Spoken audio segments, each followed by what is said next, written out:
Hi, this is Arne. I'm Dennis. And we are the Belgian doom death metal band Marche Funèbre. You're listening to The Bloodshed with the Vampire on Metal Messiah Radio International. Arne and Dennis, I want to thank you very much for taking time out for this interview. It's a great pleasure to have you guys here on The Bloodshed with the Vampire on Metal Messiah Radio International. Cheers. Thank you. We're happy to be there. You're always welcome. What so far this year, I cannot do an interview without not talking about this pandemic, which has paralyzed, the complete world and most of part of the year, and already in the end of the summer, approaching fall, it's still stronger than ever. How badly had this pandemic incapacitated and weakened and disabled Belgium in general, guys? We started with the lockdown in half March until half of June. That was like 3 months of, not doing anything. Everything was closed, cancelled. Some shops. Yeah.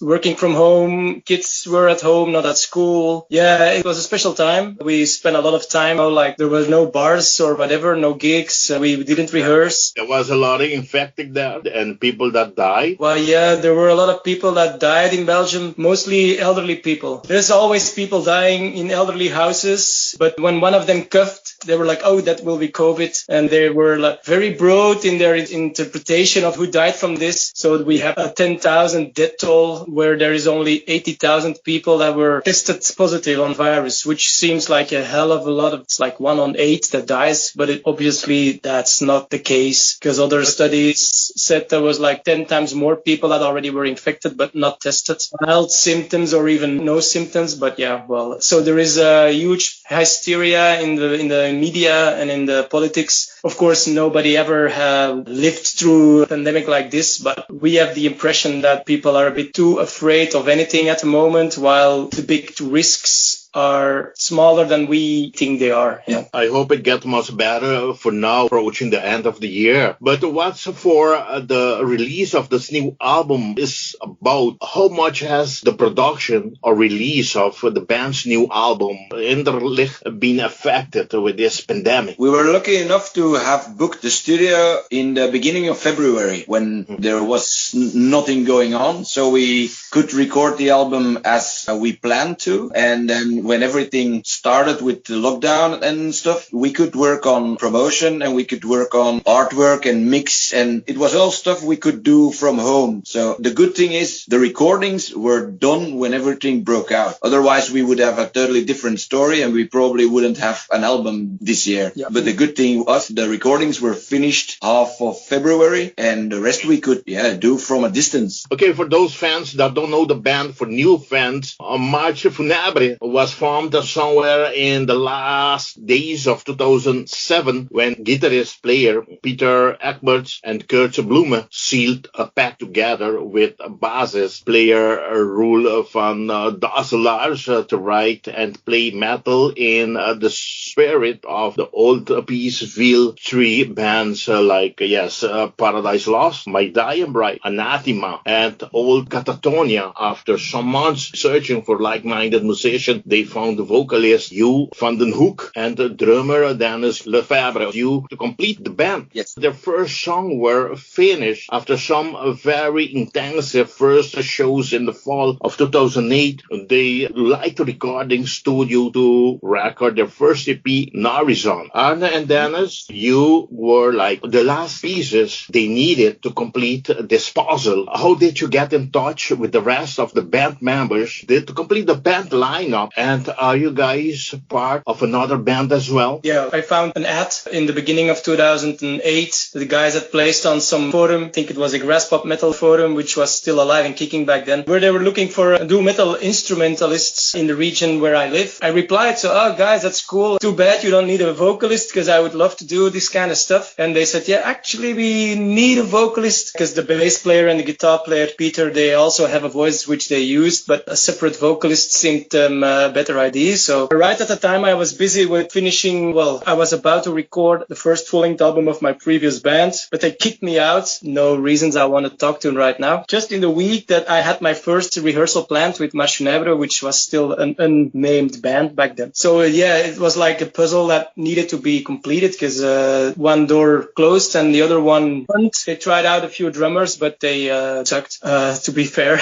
And then I said, yeah, I know a guy. And 1 month later or something, I asked him, Dennis. He was also in another band here in Mechelen for many, many years. And we know each other since the end of the 90s. We spent a lot of time in pubs and venues. But as soon as Dennis entered the band, magic happened. We finished our first song on his first rehearsal. Okay, so right now the band current lineup is Arne, you on vocals, Peter on guitar, backing vocals, Kurt on guitars, Boris, the bassman, and Dennis, you on drums. Yep. The band first EP, as I said, Norizon, which was released, yes, March 2009, got some nice critics and also 10 dates tour, 6 days alongside Australia, The Eternal, and made the band hungry for more shows in September, another tour. You guys did this with Swedish Epic Doom. Wow, I love this band. Soleil, and also the band's first Darken Moon Festival. Yeah, how was your first show been for you? The trip with this band, I said, The Eternal, and especially with Soleil. And please share with us your excitement and experience you guys had, you guys gained being at your first Darken the Moon Festival. First things first, our first gig that we got was in Breda, in Holland. It was a first international gig for me, so it was very special and stressful. So we thought maybe we should do a local gig before to see how things work out live. So we planned a gig in our hometown, but on the same time there was a festival in Ghent where they were looking for an extra band. Someone dropped off the bill, and they asked, could you guys come and play? And we were like, yeah, but we already have a gig that day, but yeah, well, let's just do it. So we played the gig in Ghent. We packed our gear, drove to Mechelen, played the Mechelen gig. Well, lucky enough, the organizer of the first gig in Ghent was the guy who was the promoter for the tour of the Eternal. And well, he liked our performance enough to put us on the tour. I don't remember a lot of the first gig because everyone was quite stressed out, but we did play Katatonia. We played Brave because we didn't have enough material.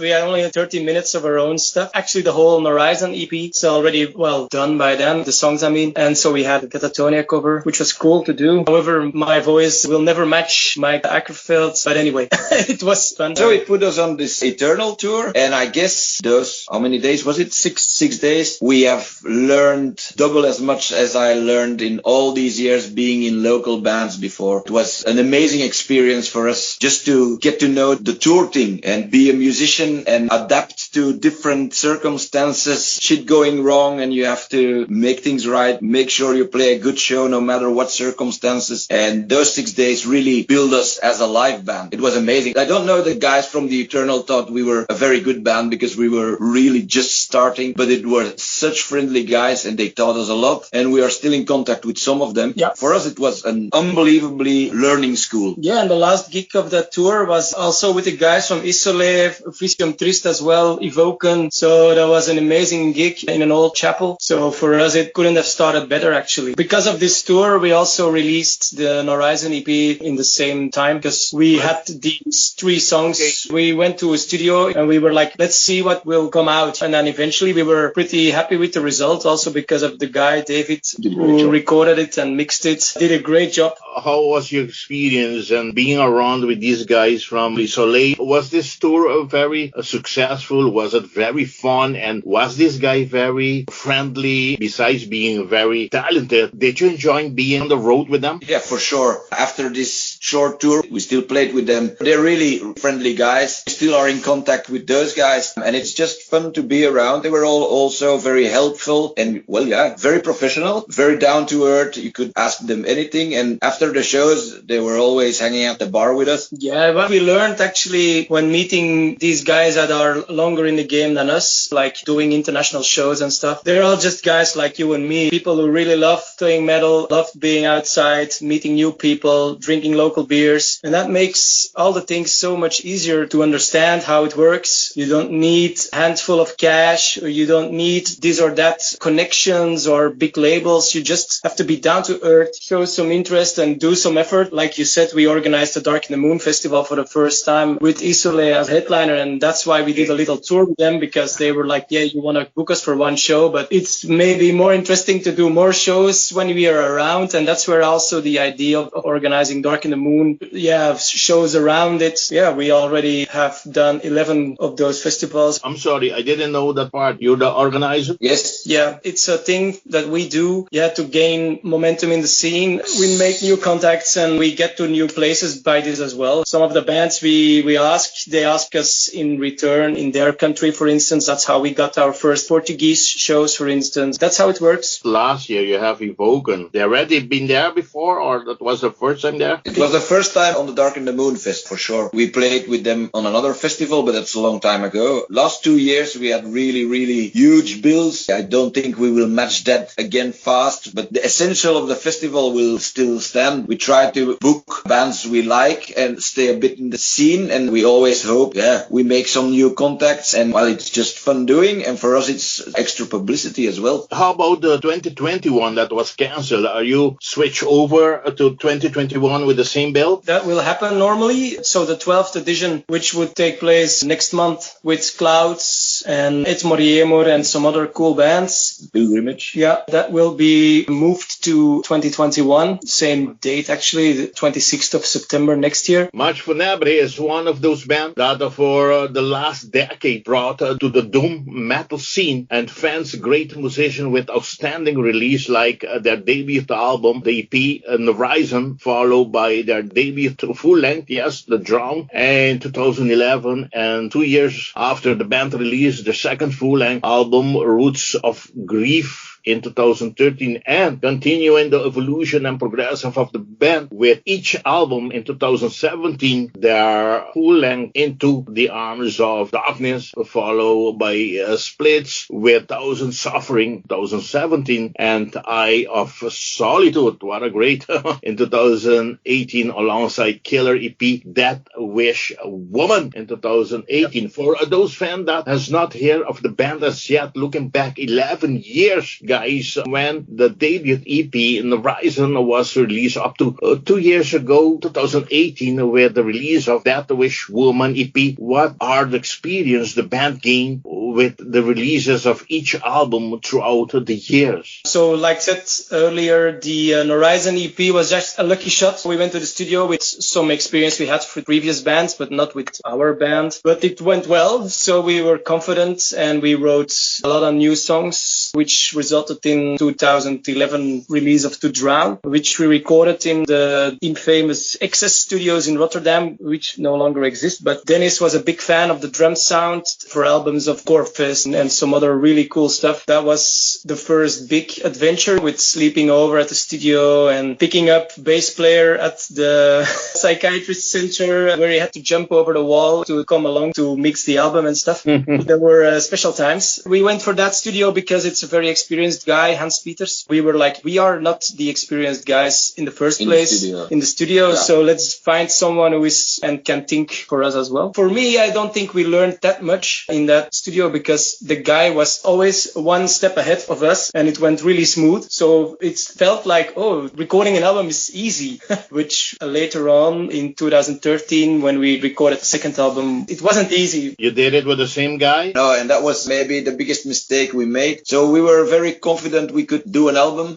So we focused more on what studio to take to record the next album, and not so much on who will be doing production. We went for a pretty big studio in our hometown, which was, as a studio, was absolutely super. But since the price was quite high, we had to compensate a bit for the guy doing the production. He was a good guy, but he didn't really know what the music we would like to bring, what it meant. He didn't feel it, not at all. So it was a very difficult process, especially the mix, because he lost takes that we knew were better, and then he said, no, these takes don't exist, and then they turned out to exist, but he had to search for them for hours. And it was not a very nice experience for us. However, the album came quite okay. It will never be our favorite album production-wise, but it's good songs. With each release, you guys were still looking to find your music, the music that the band to represent, to find your path, we will say. How about the 2007 2017 release, Into the Arms of Darkness. When we talk about this third full length, there was enough time already that the band already has established what you guys was looking for. And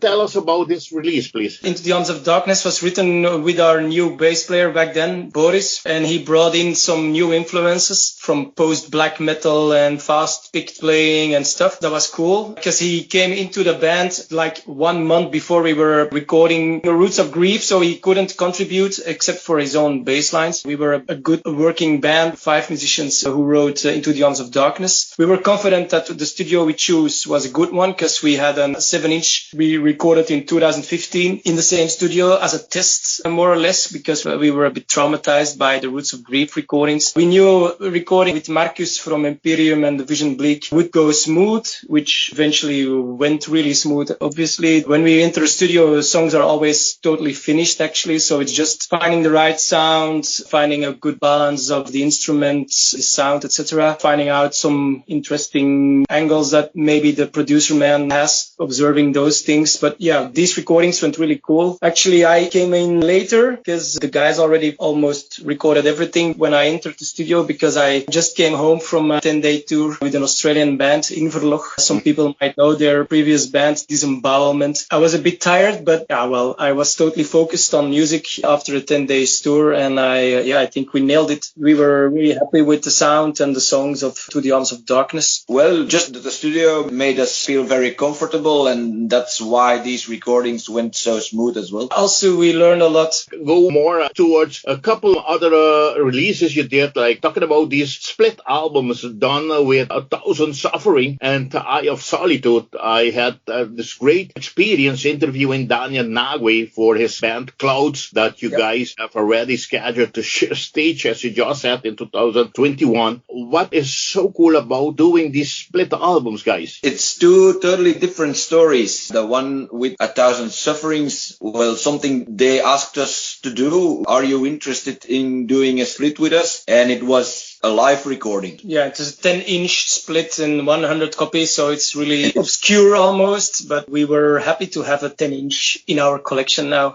Yeah. We know the guys for quite a while as well, so we were happy to do it. It was fun. For the split with Eye of Solitude, we were offered a tour in the US, but the album was already out for 1 year, so they wanted us to come to the US, but present something new. It was a tour with us and Eye of Solitude. The West Coast, from Seattle to LA, actually. How did you get to work with them, with Eye of Solitude? Yes. We met Eye of Solitude in 2013 on a Dutch festival where also Morning Beloved played and some other cool bands. Yeah, well, it clicked. We were just standing there next to them at the merchandise table. They were London-based back then, and we were there with our car from Belgium. And yeah, we had a good time. And then Daniel said, yeah, guys, I will ask you guys to come to the UK next year. And we were like, yeah, sure. He kept his promise, and we toured the UK with them in the beginning of 2014. There was a London, Manchester, Liverpool, Birmingham. That was really cool. And we did a few more tours with them. Actually, we did a lot of tours with them. Half of their shows were together with us. So yeah, that's how we got to know him and the band. And yeah, well, the love is still around. And I discovered Clouds, the early albums, and always loved the work that Daniel has been doing with all these bands that he worked with. Eye of Solitude. Now he's working with Ionian Sorrow, with Gogo Melone, which we had this great opportunity to interview as well. But I get to know him, to Pim Blankenstein, who I interview for his band Peaceville Three. I get to know Daniel, that he's a very cool guy, and believe me, as you said, what he said, he'll always do it. If he promises you something, he will comply with. All the time it was, Daniel, when will we do the interview? The new album is already coming out. That was like in March or in May, approaching May already. And he said, I'm busy with Ionian Sorrow, but I'm back and forth from Finland to Romania, but I promise you, we will do the interview. And he kept his promise. We did this interview with Clouds for the new album. He also got me in touch with Ionian Sorrow. Yes, I'm looking to interview him back to his other bands that he's busy with now. It's always so fun, so great to work with Daniel, I must say. We go back a long time. We always have a lot of fun together. And well, as you say, he's someone who really lives for his music. And when he says he will do something, he will do it. We're very fortunate to have done a lot together with him. Did you guys went to see the concert they had at this church in Belgium? Yeah, the same place I also visited last year, Officium Three, doing their album release. Yeah. Well, I saw it on video and I enjoyed, yes, each and every member that has collaborated with Clouds for these shows, yeah? Yeah, I also was at their gig, which was crazy with all the guests. But yeah, well, let's focus on our own band now.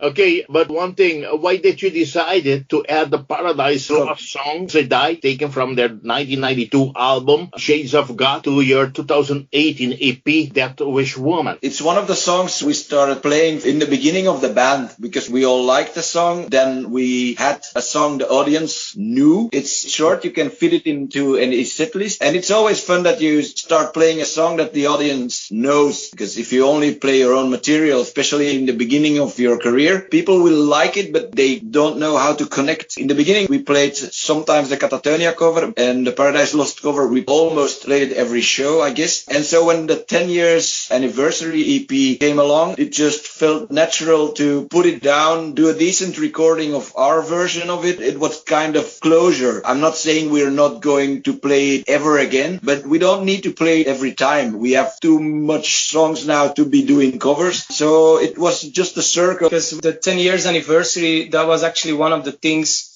that made it a 10 years anniversary instead of just an EP with new stuff. And also lyric-wise, thematically, it fitted the theme of the EP. So we said up front, like, if we have time, we will record it. But if we don't have the time, we won't. Yeah, obviously, you know the results. So we just did it. Okay, guys, but talking about anniversary, last September 2019, atmospheric doom death metal band Officium Three released a compilation album with various artists born to lose, doomed to die. To celebrate the band's 25th anniversary, Marche Funèbre appeared with other great bands like Beyond Our Ruins, Majestic Downfall, Eye of Solitude, and Ivatni, this great Spanish band we interviewed a couple weeks ago as well. How was you chosen to be on Officium Three's 25th anniversary compilation album? We go a long way with the Officium Three because, yeah, well, they are legends, certainly around here, but also worldwide. So the guys who are really into doom death metal in the band, because not all of us are, well, die hard, but yeah, they came up with, yeah, let's do this one. Actually, the guys from Officium asked us if we were, well, eager to join their compilation, and yeah, we were happy they asked us. We had some free time, and yeah, Lonesome was actually a natural thing for us.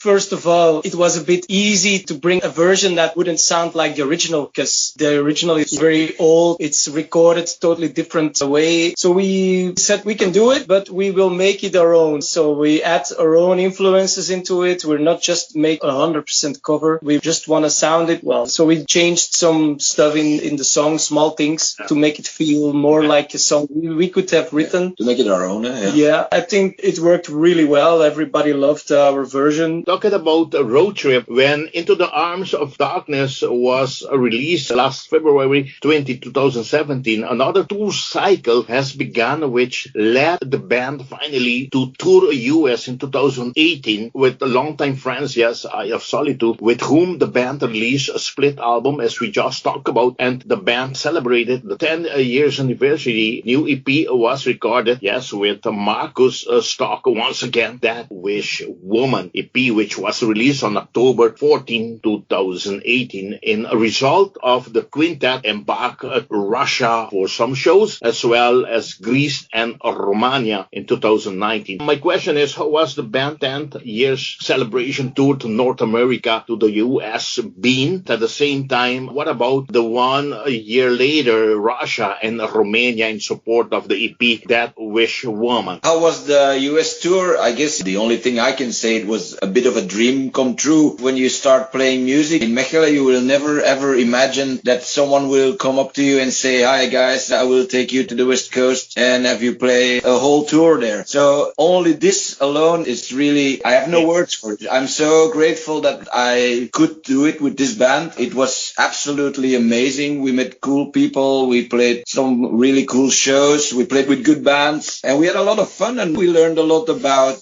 touring as a whole, but also about different cultures. Being in the US is different than being in Europe, much more than I thought it would be, but it was amazing experience, really. We played some beautiful venues. I can only say only positive things about it. Yeah, we should thank Nathan and Nanotier fixing this tour. 10 dates. It wasn't bad. For us, actually, all these shows, US, but also Russia, Greece, Romania, some extra shows we did.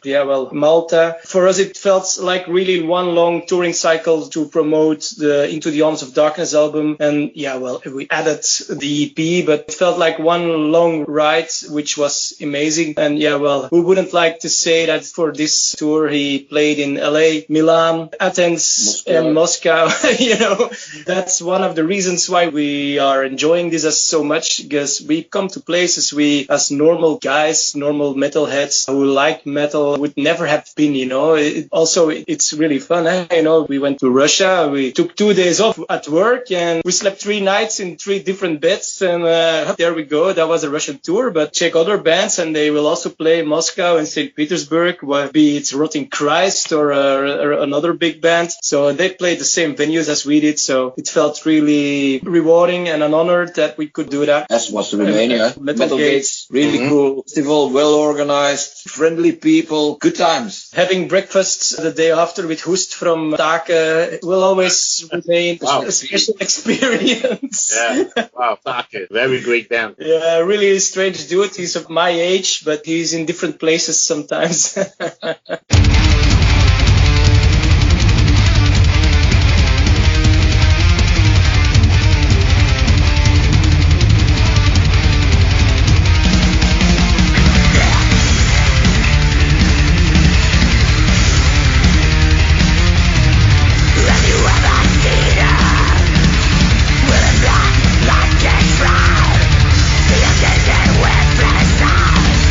Suicide is not right.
Zinkenbeeft, if I pronounce right. You guys ended the touring cycle for Into the Arms of Darkness and That Wish Woman. After that gig, you guys concentrated more of the upcoming recording for the 4-foot length, yes, the new chapter that was written this year, 2020, as working with Hatnonic, Dutch Records, Solitude Production, and the vinyl division. This album, Einderlicht, will be released on the 25th of September 2020. Could you please present us the album track and list? I guess Arne knows it by heart. I know it by heart, yes. The album is called Einderlicht, which is actually a non-existing word in Dutch. It's also one of the tracks, but I will come to it. The album kicks off with oldest song we wrote for the album. It's called Scarred. Actually, we wrote it during the Dead Wish Woman sessions, but we never got to finish it. But it had so many great moments that we were like, yeah, we should do something with it. So in the end, we were able to finish it during writing process of Einderlicht. And yeah, we were very happy with it. It's a very doomy song with a very slow intro. I think we are at a point where we don't have to prove ourselves too much. I remember when we first released To Drown, the first vocal line is like a Candlemass Light thing. And so every reviewer wrote about, yeah, they sound like Candlemass. And that's the only vocal line I ever did in this style. So the second album, we were like, yeah, let's not go there again. And so we focused on how to start an album. And for this time around, we were like, no, fuck it. Let's make a long intro. It will be a long listening session for the listener. And we even extended the song with an EBO intro to get in the right vibe. So the first 3-4 minutes, there is no harsh vocals, no... It's the setting of the mood. Yeah, it's a beautiful piece of music with a bluesy guitar and some soft vocals. And then it kicks off very old school, wet doom metal way. So yeah, that's a perfect opener. Then comes The Eye of the End, which was the first song we started writing when we were like, oh, let's write a new album. It's very catchy with a tapping riff and a catchy chorus. It has more a death metal vibe to it, but yeah, that would be a bit too short. It's more than just death metal. For me, it's one of the standout tracks of the new album, and the recording really shines. It's really tight. The guitar playing is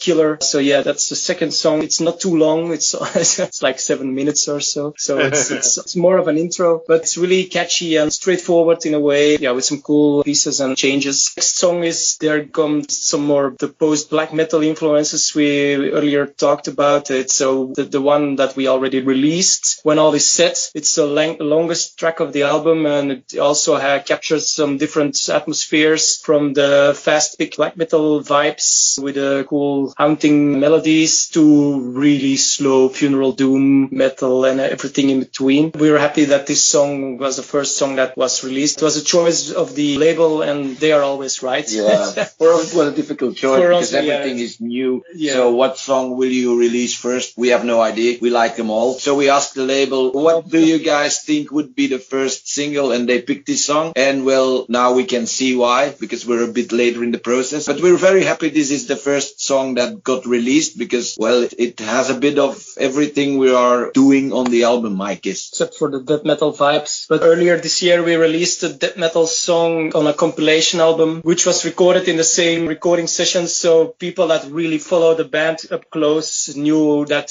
well, we still have some death metal tricks up on our sleeve. So this song will also be a bonus track on the vinyl edition. Next over, we go to the fourth song, which will be, well, the video of the album, just finishing it. It's called The Maelstrom Mute. It's a bit different than the other songs. It's also it's a doomy, but more in a Candlemass way, without being Candlemass copy, obviously. But there is no double basses, no screams or grunts or whatever. So it's something we never did like this before. But yeah, songs write themselves sometimes, and this was one of those. It's the pop song, for a doom metal band, the doomy pop. Yeah, so it's really, really catchy, I guess. Finishing the video for it, and it should be out, I guess, in a week or two. So you will see it if you follow our social media. It will be on YouTube. We're just finishing the details now, and we will be releasing this as a second single before the album is actually released. The fifth song is called Deformed. It's also more of a death metal influenced song with some really cool breaks and some cool melodies and vocal things around. Yeah, it has some bolt thrower vibe in the beginning, and yeah, that can never go wrong with that. Yeah, I think this one will be killer live as well. Yeah. And on the lyrical front, it's more follow-up of the Scarred lyric, where Scarred still has some hope for the character. Deformed has no hope left, like in most of the songs of the new album. It's about, deciding that, life might just be over. It's not a feeling we have, but there's a lot of people struggling with this kind of feelings, so I wanted to voice these feelings. And the last song is called Einderlicht. It's a very, very old lyric. I once wrote it when I was in a black metal band in the 90s. It's our first song in Dutch. We already had songs in English, obviously, some parts in French, but never in our own mother tongue. So this lyric fitted the concept of suicide, call it like that, because, basically it's a suicide in poetic Dutch. I think this one is also one of the standout tracks of the new album. There's a great build-up, some really cool vocal parts, guitar parts. The ending is just fabulous. Also thanks to this guy next to me who even went to hyperspeeds, blast beats.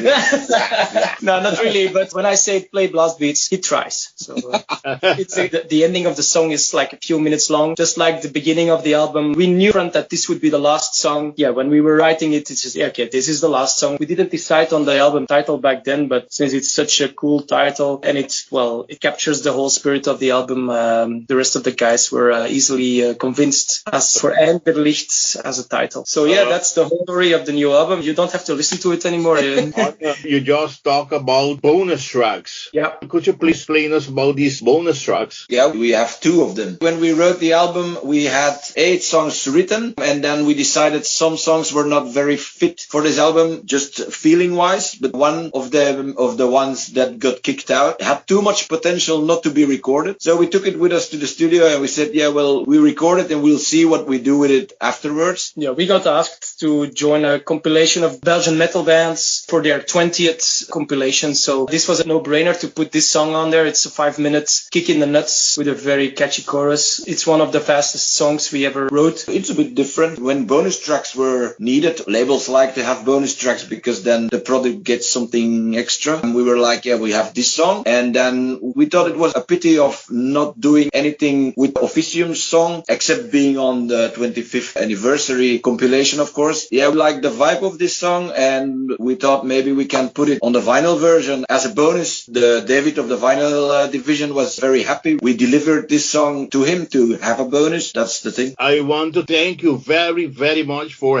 describing us the album tracking list. People always say never change a winning team. Recorded last February this year, engineered, mixed and mastered by Marcus Stock in his infamous Klangschmiede Studio E, known for his production with such a band like Imperium, Division Bleak, Alsace, Secrets of the Moon. To say some, how was the work the band done with this time with Marcus? We did 4 full recordings. The 2015 Lost single 7-inch, the 2017 full-length album Into the Arms of Darkness, and the 2018 EP Dead Wish Woman, and now the new album Einderlicht. So we know each other well, back to front, top to toe. So yeah, it was like coming home once again in his studio. He delivered some extra ideas for us again. When we're in the studio with him, he becomes a bit of an extra band member without being very pushy about things. But he knows what he can expect from us as individual musicians, so he can push us over the limit to be at one's best. Well, he knows what we like, so sometimes he gives these little ideas here and there, and then some we say, no, Marcus, we are not going to do that.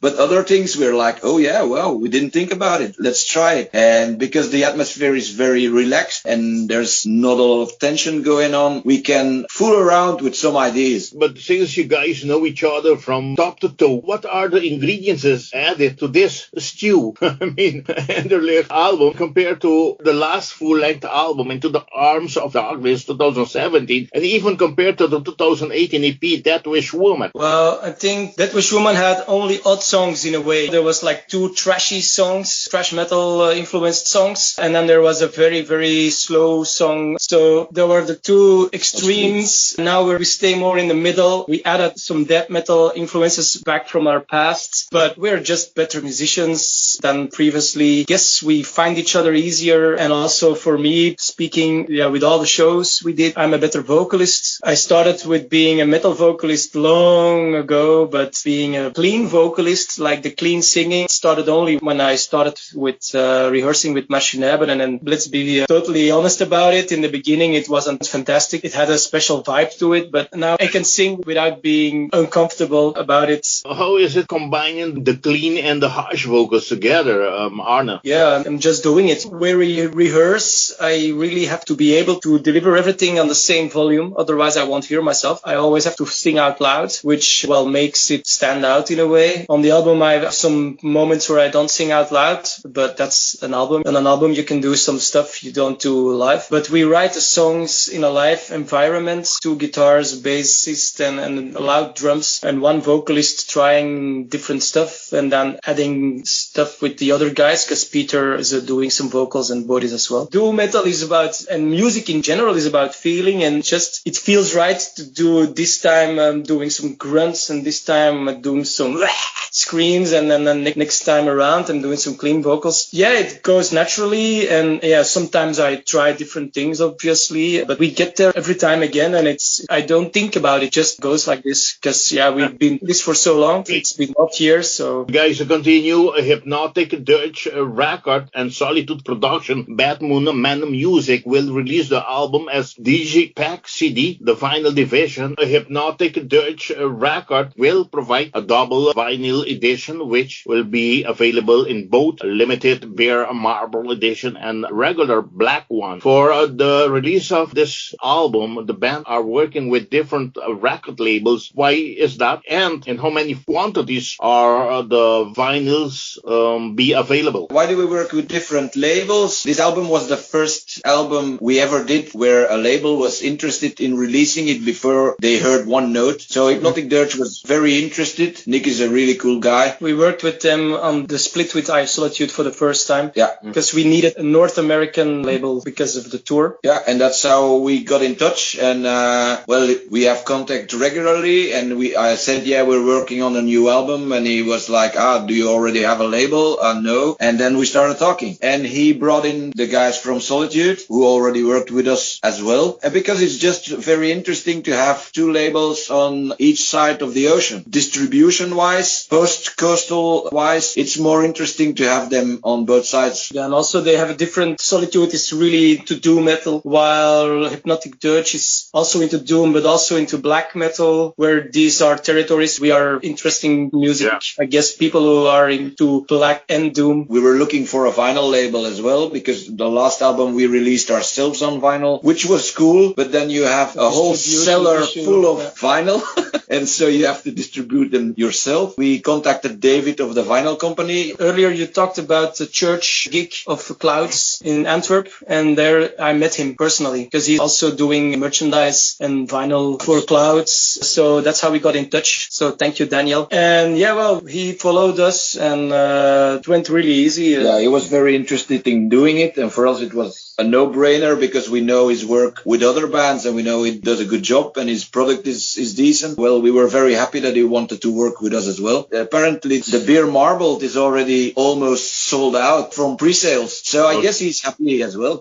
There's 100 of them and 200 black copies. I guess the black copies will be still reprinted, right? Probably. Depends on how fast it sells out. It's something David needs to see. And the thing is, normally we as a band sell our copies at live shows, which are non-existing at this point. We'll see when we can start this again, and it depends on how fast the sales go on the vinyl division. And if they go well, I guess he will reprint them. Yeah, why not? Arne and Dennis, to celebrate the release of Marche Funèbre, Einderlicht will be performing duels release show on September 25th and 26th. Are these shows still going to take place? And if it's so, which I doubt, where will they take place? Yeah, we're still in doubt. We're still working on it. We just a couple of weeks more before the album release, and you have to already know if it's on or not. Yeah. So the first one on 25th is in our hometown, and we both work for the city, so we know our way around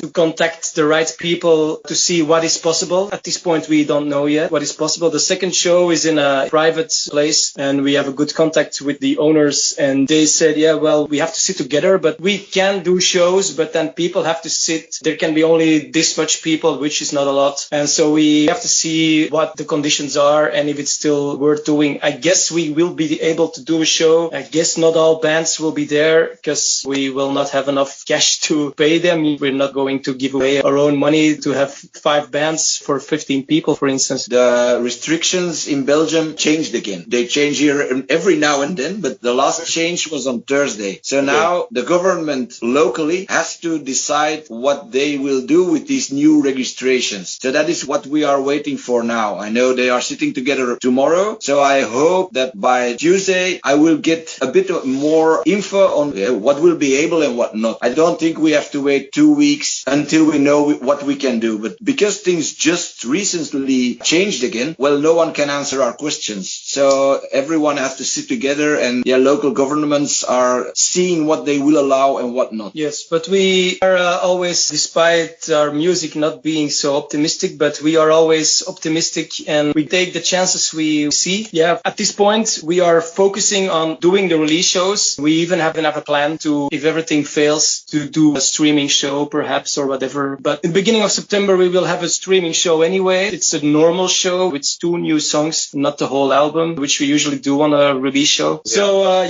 the new normal, doing streaming shows. I'm not waiting to do this too much, but if nothing else can be done, it will be something like that. We will do something to celebrate the new album. It's too good to let it happen without a blast. The streaming is better than nothing. For sure, and some bands really benefit from it. I saw the Vrijheid streaming show they did on their mountain, and they got more than 100,000 live viewers. People are really eager to come outside and to see live shows. This is the next best thing, but it'll be the same. So we'll see. If we can play live, we will definitely play live. We had a lot of plans for autumn as well, but they're all cancelled. Marche Funèbre is a band that lives for and on the stage. So in their 12 years of existence, 150 plus gigs have been done in over 15 countries. And they tour with some of the scene's most prolific bands. Think of November's Doom, Aha, The Doornos, and likes. All of these culminating in their first North American run of gigs and countless gigs all over Europe, from Lisbon to Moscow. You guys have a long career experience on the road. I mean, still being a young band, and I'm very happy for you guys. I'm very proud of you guys, and you can highlight festivals like your guys played Doom over Vienna, Antwerp, Metal Fest, Under the Doom, Ceremony of Sludge, Doom Days, Metal over Malta, Metal Gauge. All these great festivals you guys already had your stamp put on. Besides all other gigs that was planned the rest of 2020, whether they go on or not, what are the future plans for the band in 2021 promoting this great new album, Einderlicht? Yeah, that's a good question, but the thing is, we don't know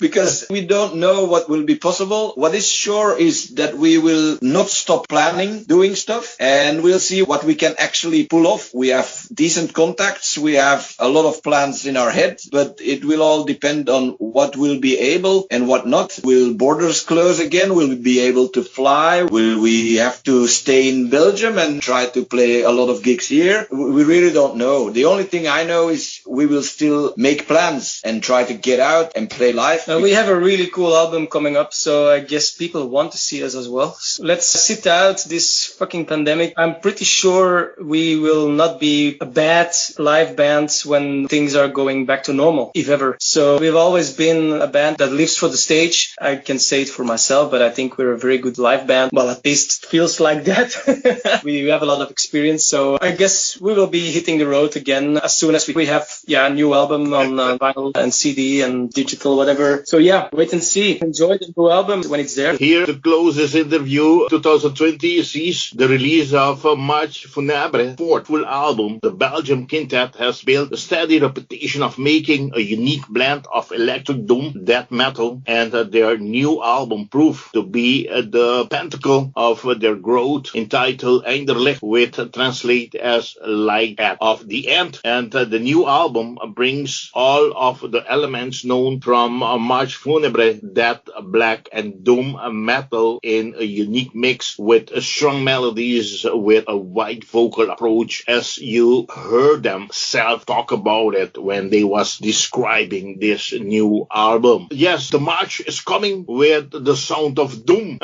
Arne and Dennis, I want to thank you very much for have made this interview possible. I want to hand you over the microphone of Madam Messiah Radio for you to invite all your friends to support the band, to buy the band's previous album, and to hurry up to buy this awesome upcoming brand new masterpiece, Einderlicht, which will see the lights this coming September 25th via Hypnotic Deutsche Record and Solitude Production, Bad Moon Man Music. But before we end this interview, yes, guys, I'd like to ask you, how about merchandises with the new logo on? And talking about logo, who was responsible in making this album artwork? We have been working from the first album with Brooke Shaden. It's a California-based photographer who does amazing jobs of photographing and then afterwards photoshopping. On every full-length album, she contributed with a beautiful piece of art. So this time around, we found in her portfolio another super picture. I think we already bought it before even one song was written because it was so cool. It's called Wrapped. And there's so many symbolism in this picture. We got a lot of positive comments, although it's the fourth time we work with her and we never had this much cool feedback on the artwork. So every feedback we get for this new album, the first song, the artwork, the track list, anything, the cool interviews, we feel that we have achieved something really cool with the new album, and we're very happy with the results, both the artwork as the sound and the songs. Okay, going back to the first question here, how about the logos? Are there already t-shirts, hoodies, any merchandises available with a new logo on? Well, the logo itself is still the same. I guess there is some new merchandise available through our Bandcamp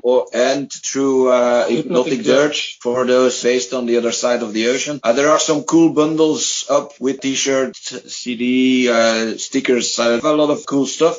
So for those who are living on the other side of the ocean, check the Hypnotic Dirge site and Bandcamp, I guess. And for people based here in Europe, check our Bandcamp because new merchandise is already being printed. So we have a lot of it. Yeah, we have new t-shirts with a special design. Well, that was made only for us because it's a guy who also did the artwork of Dead Wish Woman. We asked him to make something new for us. Also because printing pictures, photographs is not easy. So it's t-shirts. It's better to have a drawing. So we asked the guy to draw something really cool, something unique that reflects our music. And I think he succeeded. Yeah, at the moment, the t-shirts are not for sale on our page, but they will be soon. They are, you can find them in bundles and stuff. But it's a different artwork than the album, but it goes along with the album. It's a new design that we will promote. Yeah. And I hope we can sell some on live shows as well. But going to the question I asked before, at least at the moment, there's no t-shirt with new album artwork on. No, like I said,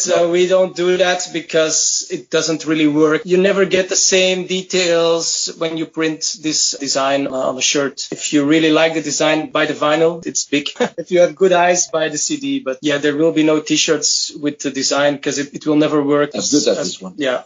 We opted to do indeed a totally different design for the shirts than the album cover. Which we also did this for the last album, and that went really well. Yeah, but some people ask, I think this is more beautiful than printing the cover on a shirt, because then you have just this rectangle on your shirt, and now it's designed to be on a shirt. The album cover was designed to be an album cover, not to be a shirt. But Okay, Arne and Dennis, I want to hand you over once again the microphone of Madam Messiah Radio for you to thank whomever you want to thank. Yes, the microphone is all yours. All right, Mr. Vampire, we are very thankful for the time you spent with us. Thank you. Welcome thanks everybody that listened all the show and check out the new album. It will be worth it. Thanks to all our fans all over the globe that supported us throughout the years. I'm not going to say that you are the reason why we're still doing this, but it really helps that there's a lot of people, following our story and checking our music and our social media, etc. Certainly in these times where there is no much of a live contact that you can make with your crowd, all the interactions on social media are the last thing that can save us,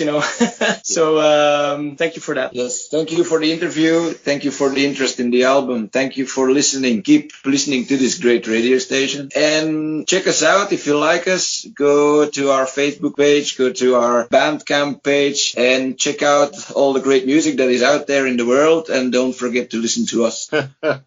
Guys, thank you very, very much. I highly appreciate you being here on the show on Metal Messiah Radio, one of world's greatest metal radio. And I'm sure this great new album, Einderlicht, is going to be a great success. You guys are going to be touring. You guys are going to be traveling all over the world. You're going to be crossing the Atlantic once again, coming towards us, celebrating the release of this album very soon. And what's me concerned, I'm dying to be back in Europe, to be as crazy as we always are when we go to festival. Like you say, seeing a band doing a streaming live show is nothing compared to being on the festivals. I'm looking forward to see you guys, to meet you guys on the road, to see you guys live in concert, and to drink a lot of beers with you guys. Yes, we will do that. Let's hope it will be fast. And before we leave, I'd like you to say hello to Peter for me, say hello to Kurt and Boris. We will do that for sure. And let's hope you can make the crossing fast, and then we can have a beer here, and that will mean that we can tour again as well. Yeah, crossing my finger, guys. I'm looking to be there for the Eindhoven Metal Meeting 2020. They have not postponed us yet. If it goes on, I'm going to be there, and I hope they can drive over to Belgium to see you guys. Good. Yes. We're looking forward to that. See you in December, man. In December, yes. Guys, I wish you all the best with this great new release, Einderlicht, to be released on 25th of September. I listened to the album completely, and it's killer. I listened already to the other albums, which I like so much. But this is, as I said at the beginning, another level of the band. With this album, Marche Funèbre, it's on a higher scale as you guys as musicians, and the type of music with a higher quality. And for this, I must congratulate you guys for giving all the best you can, your passion in releasing this masterpiece, this monument of an album. Thank you. Thank you. I'm speechless. Yeah, well, it's always a pleasure when people who are so much into music like you, listening for ages to all kinds of metal, still appreciate what we are doing. It means we're doing something cool, and that our efforts are not only for us, but for anybody out there. So cheers to that. Yeah, thank you, man. Okay, guys, like I always say, metal on. Bye-bye. Bye-bye. Doom on.